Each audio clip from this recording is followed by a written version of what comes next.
विधानसभा चुनाव में बम्पर जीत के बाद भाजपा ने अब लोकसभा चुनाव के लिए अजय अस्त्र तैयार कर लिया है। छत्तीसगढ़ की सभी 11 लोकसभा सीट जीतने के लिए बीजेपी ने किसानों को साधने की तैयारी कर ली है। 2023-24 के अनुपूरक बजट में किसानों को अंतर की राशि देने के लिए सरकार 12,000 करोड़ का प्रावधान भी कर रही है। यह वह राशि है जो समर्थन मूल्य के बाद सरकार की तरफ से बोनस के रूप में दी जाएगी। 3100 रूपए में समर्थन मूल्य से अधिक करीब 900 रूपए जुड़कर किसानों के खाते में सीधे ट्रांसफर होंगे। इसी अनुपूरक में जो आज तृतीय अनुपूरक प्रस्तुत किया गया वर्ष 2023-24 के लिए, इसमें जो कृषक उन्नति योजना है, कृषक उन्नति योजना के अंतर्गत 12,000 करोड़ रुपए की राशि का प्रावधान किया गया है, जो अनुपूरक आज प्रस्तुत हुआ है। तो बहुत जल्द हमारे किसान भाइयों को भी कृषक उन्नति योजना का लाभ मिलेगा। बीजेपी फसल खरीदी की अंतर राशि से किसानों को साधने की तैयारी में है, तो कांग्रेस सरकार की योजनाओं पर ही सवाल खड़े कर रही है। पूर्व सीएम भूपेश बघेल ने कहा कि सरकार की योजनाओं का लाभ जनता को नहीं मिल रहा है।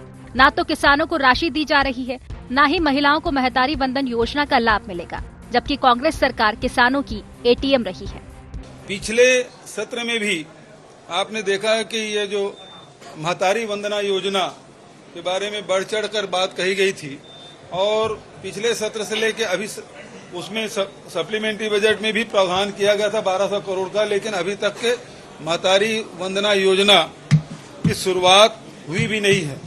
ये सरकार केवल होर्डिंग में है, विज्ञापन में है, इसके अलावा किसी को कोई लाभ नहीं मिला है।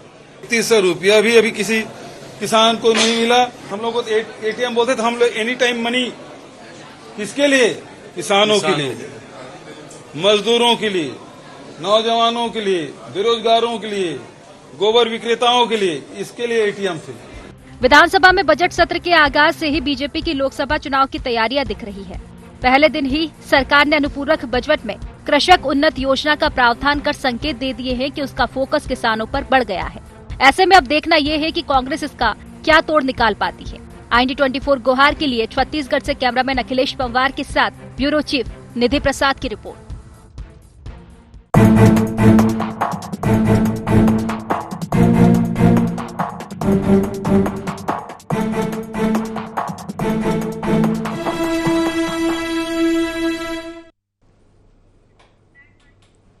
नमस्कार, गोहार छत्तीसगढ़ अन्नदाता परदाओं में आपका स्वागत है। मैं हूं राजेश सक्सेना। आज इसी विषय पर, इसी मसले पर चर्चा करेंगे, बातचीत करेंगे। चर्चा शुरू करें उससे पहले एक नज़र गोहार पॉइंट्स पर।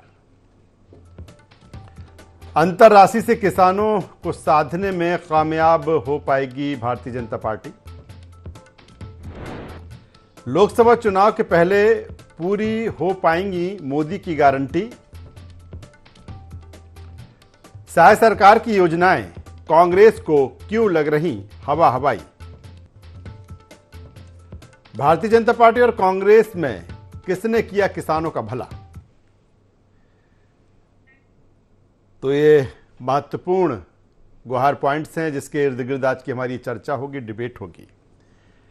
छत्तीसगढ़ में जिस तरह से Bharatiya Janata party clean sweep की बात कर रही है, यानी कि 11 लोकसभा की सीटें हैं और 11 की 11 जीतने का दावा भारतीय जनता पार्टी का है, और यही कारण है कि तमाम सारी कवायद इस दिशा में बीजेपी कर रही है। जिस तरह से हमने देखा कि विधानसभा चुनाव मोदी की गारंटी पे लड़ा गया, और अब लोकसभा में भी मोदी की गारंटी है, किसानों पर फोकस है।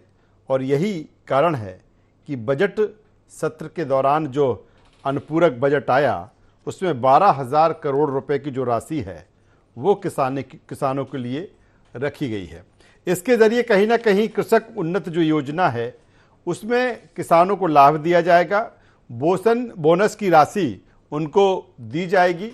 और कुल मिलाकर अगर बात की जाए कि कोई भी चुनाव हो, किसान एक महत्वपूर्ण फैक्टर होता है और हर दल चाहता है कि इस वर्ग को साधा जाए, इसके नज़दीक पहुंचा जाए, और जो भी इसके नज़दीक पहुंच गया और जिसने भी साध लिया तो उसकी वैतरणी पार। यानी अगर भारतीय जनता पार्टी इस दिशा में सोच रही है तो फिर जो क्लीन स्वीप का उसका दावा है तो वो उस तक पहुंच सकती है। दूसरी तरफ कांग्रेस के भी सवाल हैं, तमाम तरह की चीज़ें। आज इसी मसले पर हम गुहार छत्तीसगढ़ में बातचीत करेंगे, चर्चा करेंगे। चर्चा शुरू करें उससे पहले अपने मेहमानों से आपका परिचय करा देते हैं, तारुफ करा देते हैं, फिर चर्चा को, इस डिबेट को हम आगे बढ़ाएंगे। 3 मेहमान इस चर्चा में हमारे साथ जुड़ रहे हैं। हमारे साथ में हैं वरिष्ठ पत्रकार और राजनीतिक विश्लेषक डॉक्टर अजय चंद्राकर साहब। चंद्राकर साहब, स्वागत है आपका बहुत बहुत। हमारे साथ में हैं निशिकांत पांडे जी, प्रदेश प्रवक्ता भारतीय जनता पार्टी छत्तीसगढ़। पांडे साहब, आपका स्वागत है। और हमारे साथ में हैं अभय नारायण जी, प्रदेश प्रवक्ता छत्तीसगढ़ कांग्रेस। अभय जी, आपका भी स्वागत है। मैं सीधे निशिकांत पांडे साहब आपके पास में आता हूं। बात लोकसभा चुनाव की है और लोकसभा चुनाव के पहले जिस तरह से अनुपूरक बजट आया, किसानों पर फोकस रहा, और आपने जिस तरह से कहा कि जो बोनस की राशि है 900 रुपये देने को लेकर, हालांकि कांग्रेस के उस पर सवाल है, लेकिन मेरा सवाल इस बात को लेकर है कि जब तमाम सेक्टर पर फोकस है, तमाम सेक्टर को साधने की कोशिश की जाए, तो मान लिया जाए कि इसके जरिए कहीं ना कहीं जो छत्तीसगढ़ का किसान है वो सध जाएगा और लोकसभा में जो आप क्लीन स्वीप की बात कर रहे हैं उस तक आप पहुंचेंगे। सर। राजेश जी, आपको नमस्कार। पैनल में बैठे सभी प्रबुद्धजनों को नमस्कार। देखिए, जो कहा सो किया। हमने जब विधानसभा में के बीच हम गए थे चुनाव में जनता के बीच, तो अब हमने अपनी जनता से, प्रदेश की जनता से राय मंगाई थी कि हमको अपने घोषणा पत्र और संकल्प पत्र में क्या डालना है। उसके तदुपरांत जब हमने घोषणा पत्र बनाया तो उसमें 21 क्विंटल के साथ 3100 रुपए की राशि एक मुश्त हमने कही थी। अब जब हमारी सरकार आ गई तो लगातार पिछले 1.5 महीने से कांग्रेस पार्टी हमसे सवाल पूछ रही थी कि कब करेंगे, कब करेंगे, कब करेंगे। आज तृतीय अनुपूरक बजट में 12,000 करोड़ रुपए का अलॉटमेंट बताता है कि हम सही दिशा में कार्य कर रहे हैं। जो मोदी जी की गारंटी के रूप में हमने संकल्प पत्र जारी किया था, चाहे पीएम आवास की बात लेके करे, चाहे महतारी वंदन को बात करे, या पीएससी में सीबीआई जांच की बात करे, या आज जो 3100 रुपए के लिए अलग से बजट का प्रावधान किया गया, ये वास्तव में प्रदेश के किसान को समृद्ध बनाएगा, खुशहाल बनाएगा। और जब प्रदेश के किसान अगर समृद्ध और खुशहाल बन जाएंगे तो प्रदेश भी तीव्र गति से आगे बढ़ेगा। दूसरा महत्वपूर्ण विषय जो आपने कहा, लोकसभा को देखते हुए क्या ऐसा किया गया है।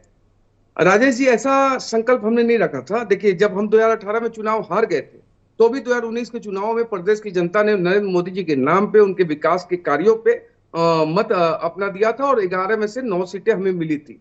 तो लोकसभा के चुनाव के मद्देनजर अगर ये काम किया गया, अगर ऐसा कांग्रेस पार्टी कहती है तो ये उन्हीं की कल्पना हो सकती है, हमारी कल्पना तो नहीं है।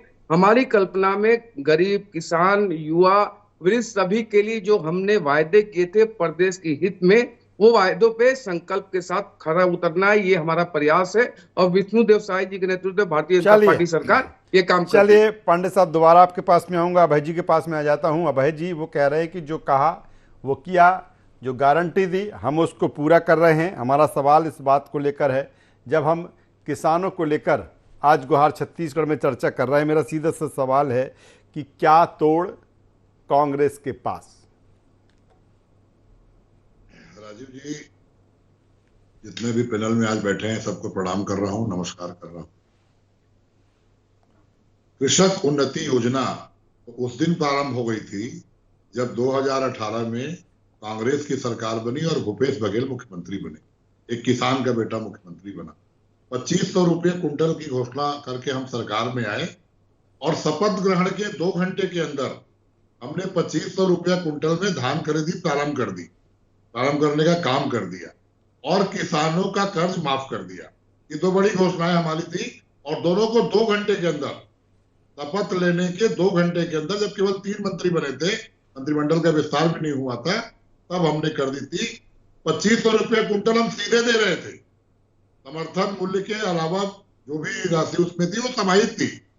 लेकिन नरेंद्र मोदी की सरकार ने किसानों के साथ क्या किया, ये पूरे प्रदेश ने उस समय देखा कि अगर आप समर्थन मूल्य से 1 रुपया अधिक देंगे तो हम आपका चावल नहीं खरीदेंगे। ये वही सरकार है जो आज किसान उन्नति की बात कर रही है। ये वही सरकार है जिन्होंने 2500 रुपये देने रोकने का काम किया था। फिर हमने राजीव गांधी न्याय योजना लाई और समर्थन मूल्य के बाकी पैसे को, हम गेप के पैसे को 9,000 रुपये एकड़, 10,000 रुपये एकड़ के हिसाब से 4 बार में दे रहे थे और किसान प्रसन्न था। और आज अगर भारतीय जनता पार्टी 3100 रुपये दे रही है, 21 कुंटल खरीद रही है, तो इसका श्रेय किसी को जाता है?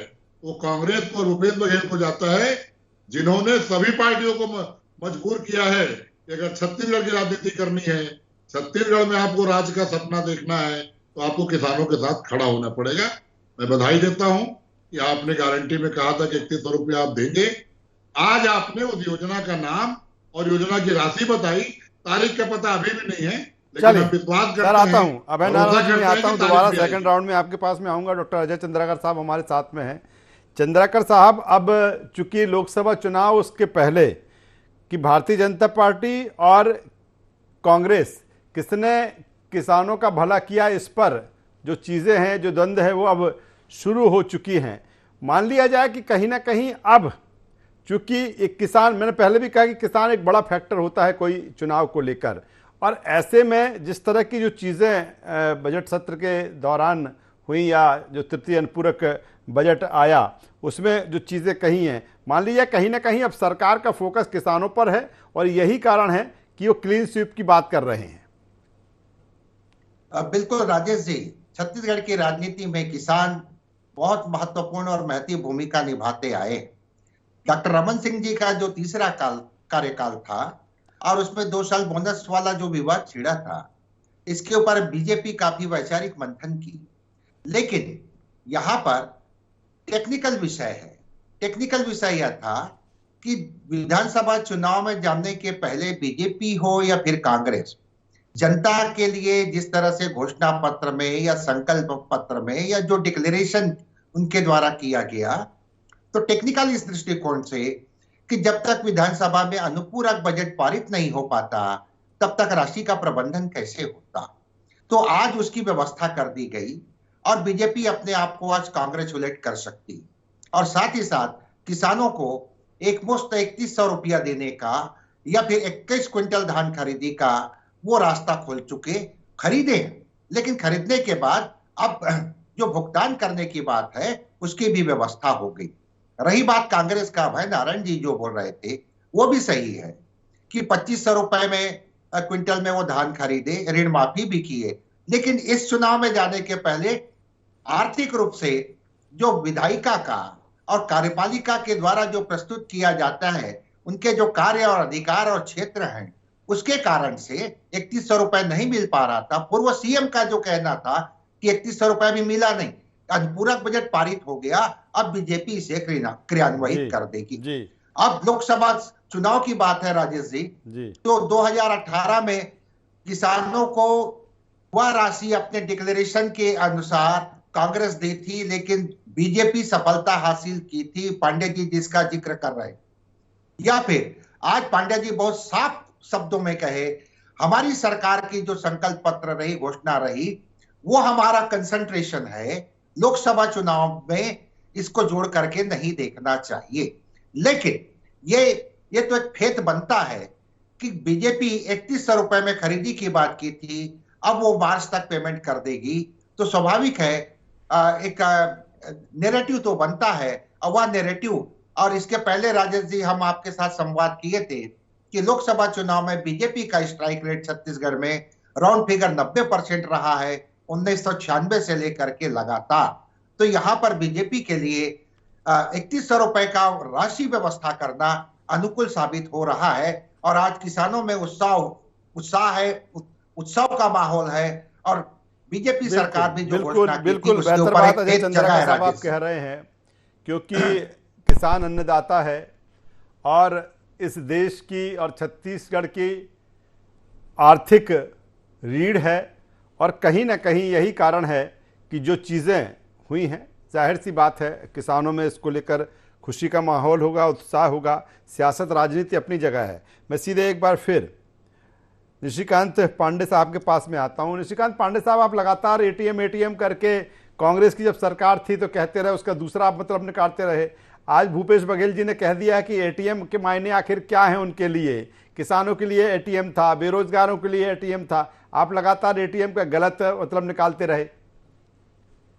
राजेश जी देखिए, भूपेश जी के पास अभी कोई काम नहीं है वास्तव में। अगर एटीएम के रूप में अगर वो काम किए तो सिर्फ 10 जनपद के लिए किए, अदरवाइज अगर ये प्रदेश की जनता की खुशहाली के लिए काम किए होते तो किसी भी हाल में प्रदेश का युवा निर्वस्त्र तो नहीं होता। ये इतना कलंकित काम हुआ था, तो अगर अपना पीठ थपथपाना है तो थपथपा सकते, कोई बात नहीं। अभी हमारे बड़े भाई अभय नारायण जी ने दो बात कही कि कर्ज माफी और तुरंत पैसा दिया।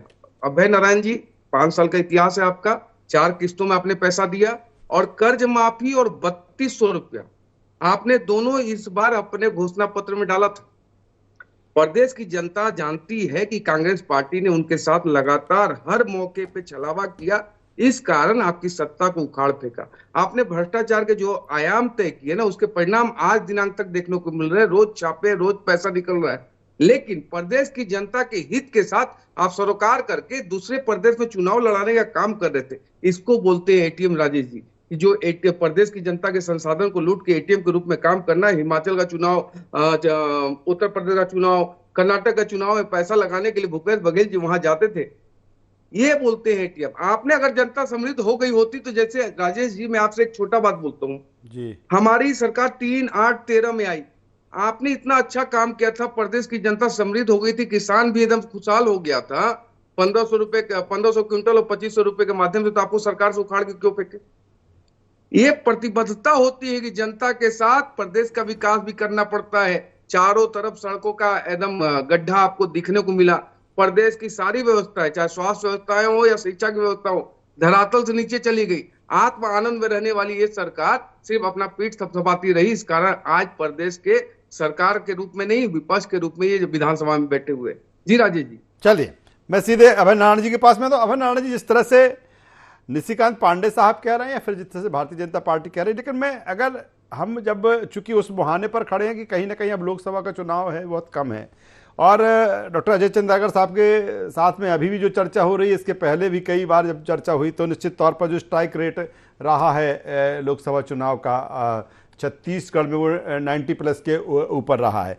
कैसे इन चुनौतियों से उभरेगी अभय नारायण जी कांग्रेस? क्योंकि जाहिर सी बात है कि यहाँ से आपको भी इलेक्शन में जाना है, और कोई भी चीज़ होती है कहीं ना कहीं इलेक्शन से जुड़ती है। अगर बात की जाए सहाय सरकार की, वो किसानों के लिए निर्णय ले रही है, तो जाहिर सी बात है कि वो चाह रही है वो क्लीन स्वीप, जो 11 से 11 सीटों की बात कर रही है। कैसे उभरेगी इन चुनौतियों से कांग्रेस, सर अभय नारायण जी? देखिए, कांग्रेस का संगठन मजबूत है और कांग्रेस के ऊपर जनता का विश्वास है।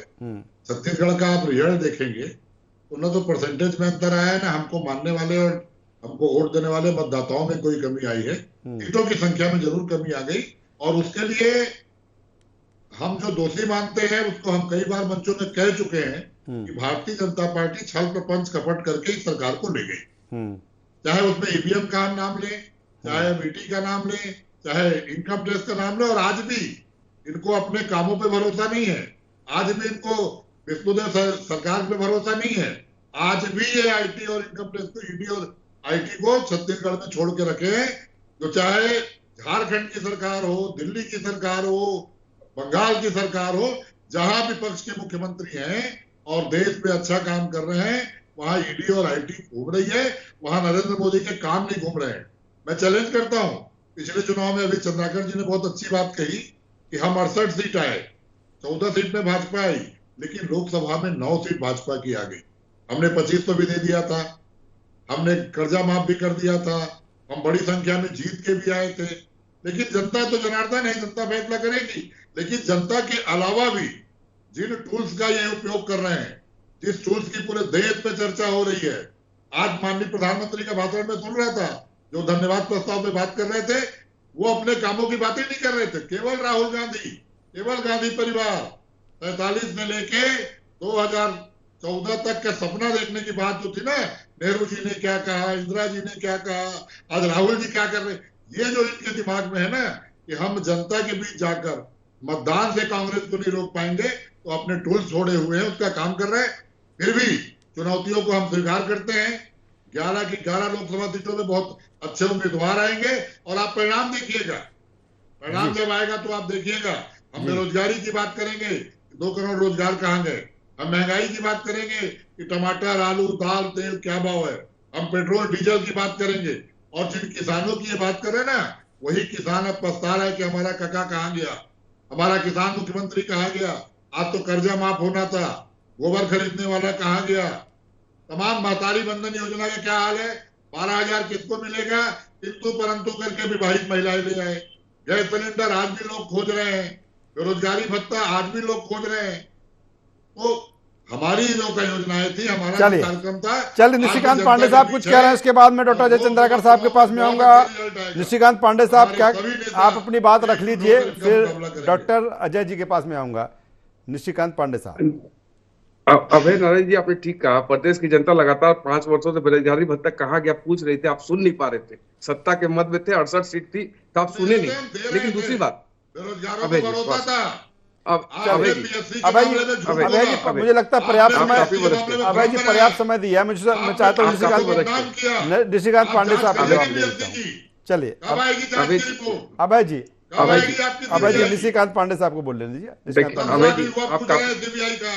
निशिकांत जी बोलिए। अभय जी आप काफी वरिष्ठ हैं, हालांकि आपका दर्द समझ सकता हूं मैं, लेकिन मैं ये बात बोल रहा हूँ कि जो सरकार है, जो सरकार को काम करने चाहिए, वो काम आपने क्यों नहीं किया? आपने तो 36 वादे किए थे, 36 के 36 वादे अपूर्ण रहे। दूसरी बात, आपने कहा कि आप नरेंद्र मोदी जी को सुन रहे थे, आपने नहीं सुना। सुने होते ना तो उन्होंने 1 करोड़ लखपति दीदी की भी बात कही, 45 करोड़ जनधन योजना की भी बात की। सारी बता दीजिए छत्तीसगढ़ में 1 लखपति दीदी का नाम बता दीजिए। मैं आपको भेज दूंगा डिटेल, चिंता मत करो। चलिए अभय जी प्लीज, आप काफी वरिष्ठ हैं, तो मैं यही बात कर रहा हूँ कि जब आप संकल्प के साथ प्रदेश की और देश की जनता का काम करते हैं, आज जब हम बोल रहे हैं कि हम लोकसभा की चिंता नहीं कर रहे, क्यों नहीं कर रहे मालूम?